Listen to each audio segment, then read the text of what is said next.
Matamgi Manipuri Wari channel asibu tabiriba khwai pumnamakpu taramnokchari ngasi amuk laubirasi Thamoi Yaoramdre 53 suba tangka khangba pamlabadi khangningba gi ihul ama pokpa haibasi haunasani khangningba poknaba mairi ama Thamoi da wakhalda chuduna thanamlabanina khangningba gi maina masapuma maiwairakduna chaktherakli Hana masada yawi haiba khangjadaba thauna makhal kaya amasu mathanta thoraktuna ai lei haiba utlari maringjal khaba duga punsinaduna akiba leikidri ngambaga breden gadu hidak tu ka hena chatpa lepa ngamdaba makai thakpa budi tawkhidri ngambana office lomda halai breden na mayum lomda lai breden na mayum yorakpada mama lei madu sauna mabu yengduna leplaga ngairami thaglakhiba hidak tunara natraga Nauna hablakhiba thauna dunara thoina kiba pokpagi matau utkidri Nang karai da chalui imanaba munaba chalubani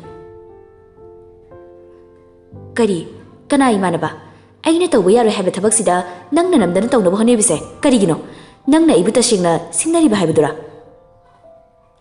Ma aina ngambaga tinaba loinaba yadabagi maramse karino kaigino Maga iga loinaba yadribase ima khoigi thainagi yanadaba mariduda mari sunglai leinadaba khoibu jingsinaba honaisibu kaigino wa yamna ngangano aina yaroi harabdi yaroi tawganu harabadi tawridabani mashina nangna iba hanjin hayanbagi mathau tadi khango kaidobagi mathau taridino aigi personal life da imana khut thingjanaba honaraga aigi right amata pidana imana supai pashinaba honarabadi mashana wahang patabani Wa makayam na tagano aina yaro haribisini nathau masak khangdaba tawgano Ima aigi thaune aigi maru mapangsinga loinaba tinaba haibase aigi maru ki mari thadatpana imagi thau oigidi khanbirakano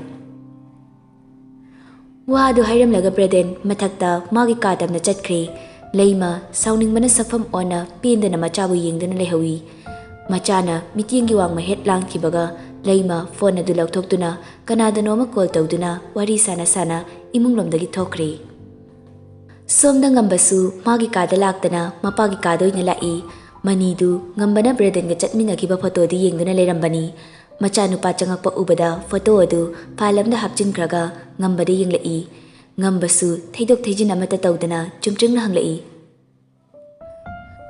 haikole kolga ekhoigi andribse karigino ipa Mani machanu pada munne yenglai hangibo hangdugi pakhum supirakte mataududa ngambana wahang adu amuko sunam sinduna hangjilai Haipa kaigino makoi gai khoiga asugam yana dribse yana daba haibse yana dabani mi gi pervision ni legraba wari dubu puthoke khalano chalo nathau toru ngamba upai leite mana lisinglak hangduna su khumbira kadaba leitre pumna maksamjinduna piraklaba mapagi paukhumni Ngambasu wadu makha taramdana kadudagi thorakle aduga magi kadalai sanadu famduna laptop tuda karino matawduna lerambadagi ngamba lakpada tawramliba du leptuna yenglai ngambasu itantan mamongda hairai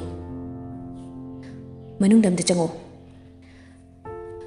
mana hana mang thaduna changkhre sanasu hogattuna ngambagi kada changlai tongana nakanda thariba sofa duda masa adu pulap ngathaduna Makut yatki kubiga kudombigana laibak taktuna mamit ushinduna lerami sanana changsilaktuna hanglai Sir kaidorage isa nungai tabra Sana aise angakpa makalgi jiba mani aibu he pokliba ipagi mapung phaba character phaba khangba ngamdaba ise yamna ngakpa makalgi mini Sir kaidorage Ngamba ngataramba masadu fatnon khalai aduga sanada yengduna taha hairai Nangdi magi maramda aingondagi hena khangani nang khara share toro nangna khangba singi matangda Ekhoi sir mani gi matangda ro sir phamo aingonda khara tammo Masi haiduna sanabu khudang paiduna magi nakanda famthali Sanasu machui taduna leiraba wakal mayamada chungsinduna amatta oina punsilaga mana khangba makhaidi ngambada share tawrai Sir aina khangbada ekhoi sir mani se yamna phai migi mateng pangi akhang kali ningkibada kaya honggandi Singnaba yaruba mi soidi masi. Kaya toina saugan ba soidi. Ngasi fauba aina magi manakta leirapada mana saubase kaya ukiji. Migi matingdi yamna pangali. Men oina orphan gumbana hena. Adubu aikhoigi sarse magi oiba wari atopa mida share togandi. Aingondana khwaidagi hena share tawrabani haina sarna haikiba mali. Adubu tawriba share singado amatta manung yaudi. Makugi saru khara khangan magumbani. Masak mawong machu amata haidi. Makata na honglubagi ayaba supidi. Adubu anamba matamda awaba madi lotun leiba uyi. Tumba kandasu mangda karino ama ubagumna. Mapita na kapa aina thengnaba humlak sugri. Chap manaba chiro loli ahuma. Kari kai chiro. Ming ama. Kari ming. Priya. Aina mapam sida lakpadagi hauraga mingse amukta takiba leitri. Office ka mari leinabadi mandi. Aikoi sardu atopa nupi lonbagi wari suai tadi. Sar su khangamoy. Mingsibu sar khangbra. Priya. Ngamba machinda tapna solaga khangde haibagumna mangaktu tapna hairai. Sanasu wadu makatarduna hairai. Masidagi hena aisu thaidopa ka hena khangbadi leitre. Personal problem share tawbada matangse pankibadi yaukibba leite. Ngamba suktaduna wakal tawbagum leiramba sakfam adu khangon onduna yang magi hanagi sakfamda hanjinduna hanglai. Nang yumda haladura? Haladuni. Ado sir, ay kainamta haigina. Hayu kaino, permission amuk lawdraso. Wa haiba phawdi ayat apanamta piroi ko ai. Ngasido sir yai ferel na amuktang thengnase hairakpa. Ayoren halaga maga haifitang thengnage. Ngamba munna yenglai sanada second khara yenglamlaga tapna changsinduna sanabu tapna konsilai makokta nungshina hanjin nanbiduna nungsina hairai. Nang naigi nungsibabu thajabibagidamagta thank you and love you. Sanana ngambagi lengjumanida tapna inthoraktuna ingak-akna yengduna hairai. Sir, aina miyunagi hairaga kaino sir na haidubo? Kashnati. Unabagidi ayawdragadi unaba yaroi. Sir yawardi yaroi so namuk thongge hairo. So do nangna pahalaga lori aduibu. Sir yawardi yaroi ba. Nangise kai wari sanado lege ai khangandana sanagadaba wari raba. Sir. Asigi mingsida kaurna haibasibu yadeba. Aingonda kaunaba mingdo aina nangona pikraba natro. Ngaiko. Kuning dukang katuna ngambagi machin mapaduda manatonduna susut tawduna manam namdaga suktuna hanglai. Sidi kadai damu kanaga thaiba. Pik amani kaktani he. Ado ai nangona kainamta hangini. Dabreden ga thau yeramnine kaino hango. Breden ga ichan sinthaga se kanana lalino kanana chumino. Nangi oiba kamenta amta hairoba. Dabreden silandi, aduga sintha silandi, kanamta landi. Aduga kayino, moyani na sumaina tawrishe. Masak muna khangnada begini. Kayino, khangnada bahaibo, moy fazana khangnai dudi. Manungda ayamale, mapange ayamaga, manungi aisini, maruwari base. Mapange ayama oinaba honabada, manungi aina mating yamna pangi. Adubu, Marakta manungi aiga mapange aiga manadaba yamna yawi. Manungi aida munna khangrabadi phajana khangnadaba kawi. Aduni aina haise sinthagi thamoigi marol mitingi atrada dabreden mapung phana khangkidri. Sinthagi manungi mada munna khangdabana. Nangyumda halamu ai thaba rubam chaluge. Yai ferel haibra yong ferel haibra adugu unaramba yareko. Aina horen pau farakpada unaramadine kya fajaro he. Makudau masawa tawduna nganglamnaga ngamba chenboi chatpoi tawduna chatkre sanasu ingak-ngakna yengduna lehawi. Makada kumtharakduna ngamba premdagi magi gari so adu lauraga kanamata yahanda haikol-laikolgi office leiriba adomda lai. Gari thauna ngakta puliba necktie du lakthoktuna nakangi sittudu langshili. Litliba kottu masu lakthokre. Litlamba anghoba formal set tu ngaksamgi ahanba kudama du thadui. Steering du makut sina paiduna kudang du mathek ani hum thekatli. tuck in tawrambadusu mathakta loina thadarai. Ngasai office dagi thorakpada formal dress ta thorakrabasu haujikti yengbada casual oina ure. Hekol gi main gate mamangduda gari edu khamnaga phone lagthoktuna Braden da call tawi. Thoraknaba haiduna ngehak ngaiduna lei. Mana gate mamang maktuda gari khamjinbaduda security nupa amana changsinduna hairai.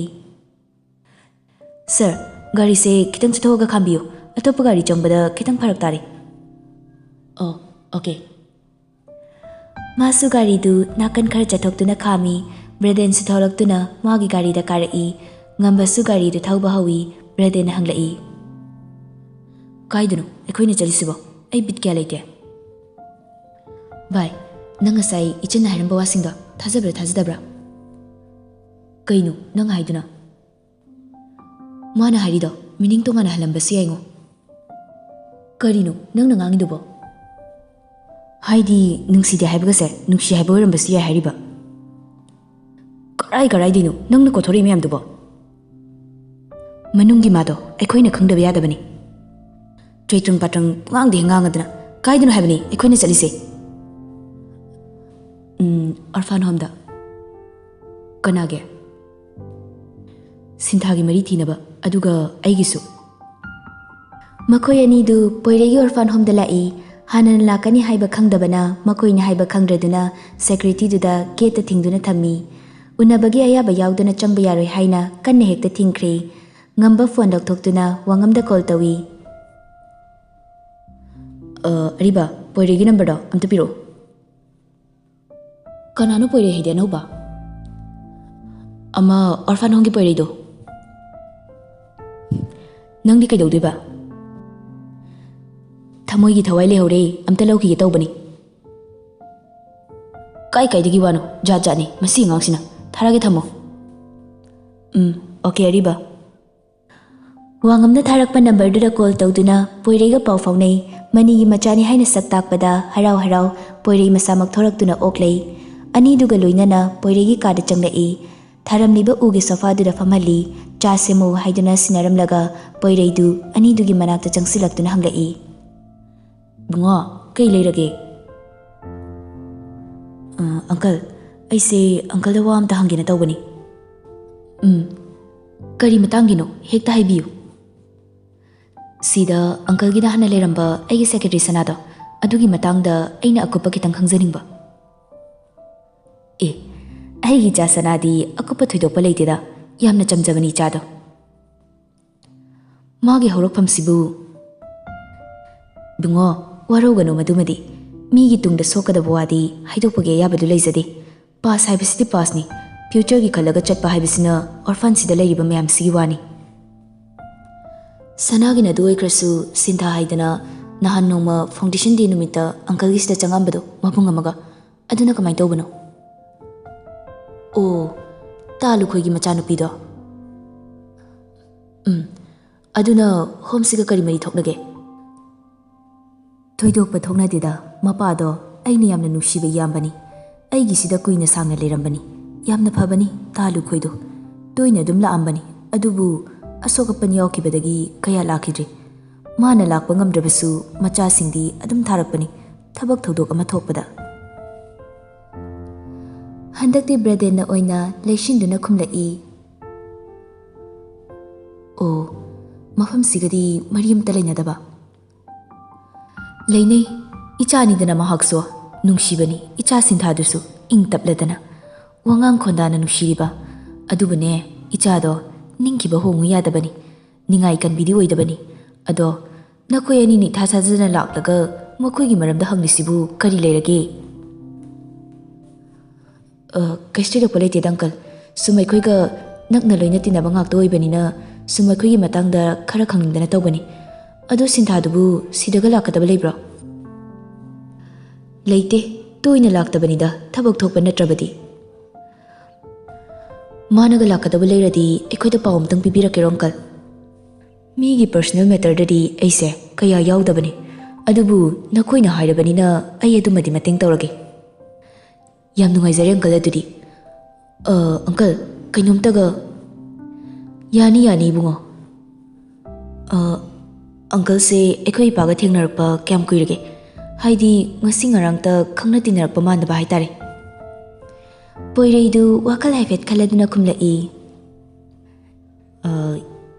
ꯏꯄꯥꯒ ꯄꯥꯎ ꯑꯃ ꯏꯐꯥꯎ ꯐꯥꯎꯅꯗꯕ ꯃꯥꯟꯈ꯭ꯔꯦꯗ ꯏꯆꯥꯒꯤꯁꯦ꯫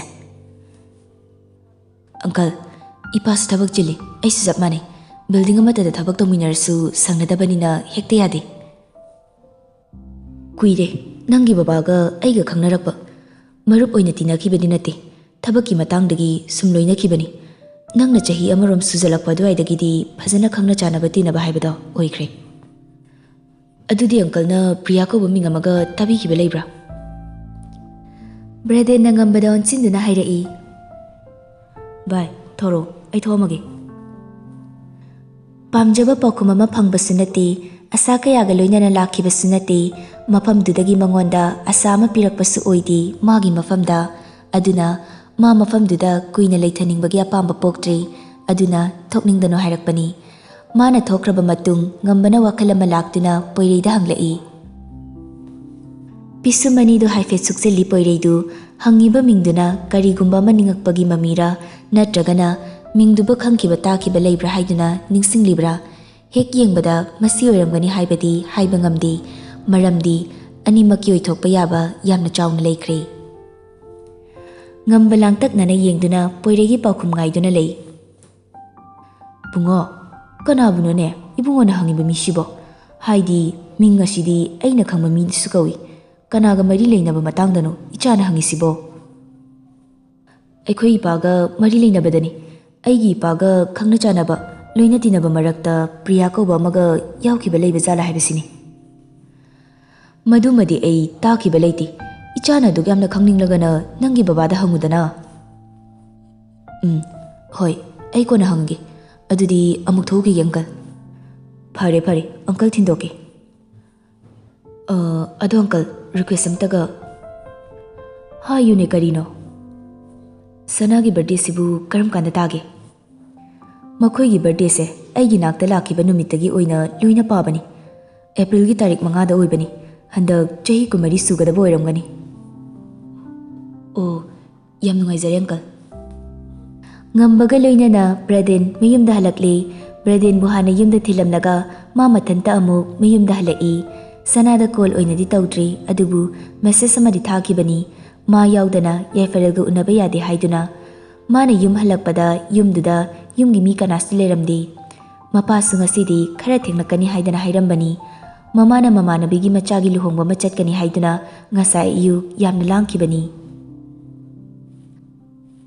ꯉꯝꯕ ꯃꯥꯒꯤ ꯀꯥꯗ ꯆꯪꯕꯒꯤ ꯃꯍꯨꯠ ꯃꯄꯥꯒꯤ ꯀꯥꯗ ꯑꯣꯏꯅ ꯆꯪꯂꯛꯏ꯫ ꯂꯩꯔꯤꯕ ꯎꯄꯨ ꯂꯣꯀꯔꯁꯤꯡ ꯑꯗꯨ ꯍꯥꯡꯗꯣꯛꯇꯨꯅ ꯈꯪꯕ ꯌꯥꯕ ꯂꯩꯕ꯭ꯔꯥ ꯍꯥꯏꯗꯅ ꯊꯤꯕ ꯍꯧꯔꯛꯏ꯫ ꯑꯗꯨꯕꯨ ꯀꯩꯁꯨ ꯊꯣꯏꯗꯣꯛꯄ ꯐꯪꯗ꯭ꯔꯤ꯫ ꯎꯄꯨ ꯑꯃꯒꯤ ꯃꯅꯨꯡꯗ ꯎꯄꯨ ꯃꯆꯥ ꯑꯃ ꯌꯥꯎꯗꯨꯅ ꯂꯩꯔꯝꯃꯤ, ꯑꯗꯨꯕꯨ ꯃꯗꯨꯃꯗꯤ ꯃꯥꯅ ꯄꯥꯏꯔꯤꯕ ꯁꯣ ꯃꯌꯥꯝꯗꯨꯒ ꯆꯥꯟꯅꯕ ꯑꯃꯠꯇ ꯌꯥꯎꯔꯝꯗꯦ꯫ ꯑꯇꯩ ꯑꯇꯣꯞꯄ ꯎꯄꯨꯗꯨꯒꯤ ꯃꯅꯥꯛ ꯀꯣꯏꯐꯥꯛ ꯐꯥꯛꯇꯨꯅ ꯊꯤꯔꯛꯏ꯫ ꯑꯔꯣꯏꯕꯗ ꯃꯈꯥꯗ ꯎꯗꯅꯕ ꯈꯪꯗꯅꯕ ꯍꯥꯏꯕꯒꯤ ꯃꯑꯣꯡꯗ ꯊꯝꯕ ꯆꯦ ꯃꯆꯦꯠ ꯑꯃꯈꯛ ꯊꯦꯡꯅꯩ꯫ ꯃꯟꯁꯤꯜꯂꯕ ꯃꯌꯦꯛꯅ ꯀꯣꯛꯂꯤ ꯀꯣꯛꯂꯤ ꯏꯔꯤ꯫ 5 April 1999, I lost one of my soul. ꯉꯝꯕ ꯃꯃꯤꯠ ꯑꯅꯤꯗꯨ ꯈꯨꯖꯤꯟꯗꯨꯅ ꯌꯦꯡꯉꯤ, ꯑꯗꯨꯒ ꯐꯣꯟ ꯑꯗꯨ ꯂꯧꯊꯣꯛꯇꯨꯅ ꯄꯣꯏꯔꯩꯗ ꯀꯣꯜ ꯄ꯭ꯔꯞ ꯇꯧꯏ꯫ ꯍꯦꯛ ꯄꯥꯏꯔꯛꯄꯒ ꯍꯪꯉꯤ, ꯍꯜꯂꯣ ꯑꯪꯀꯜ, ꯁꯅꯥꯒꯤꯗꯣ 1999ꯒꯤ ꯑꯦꯄ꯭ꯔꯤꯜꯒꯤ 5ꯂꯥ? ꯃꯥꯅꯤ 1999ꯅꯤ꯫ ꯉꯝꯕ ꯃꯈꯨꯠꯇꯒꯤ ꯐꯣꯟ ꯑꯗꯨ ꯐ꯭ꯂꯣꯔꯗꯨꯗ ꯇꯥꯈꯤꯕ ꯈꯪꯍꯧꯗꯦ꯫ ꯀꯔꯤꯅꯣ ꯃꯄꯨꯡ ꯐꯥꯅ ꯈꯪꯗ꯭ꯔꯤꯕ ꯑꯃꯅ ꯃꯪꯂꯥꯛꯅꯕꯒ ꯃꯥꯟꯅꯈ꯭ꯔꯦ ꯏꯁꯤꯡ ꯂꯩꯇꯕ ꯏꯌꯥꯏꯁꯤꯗ꯫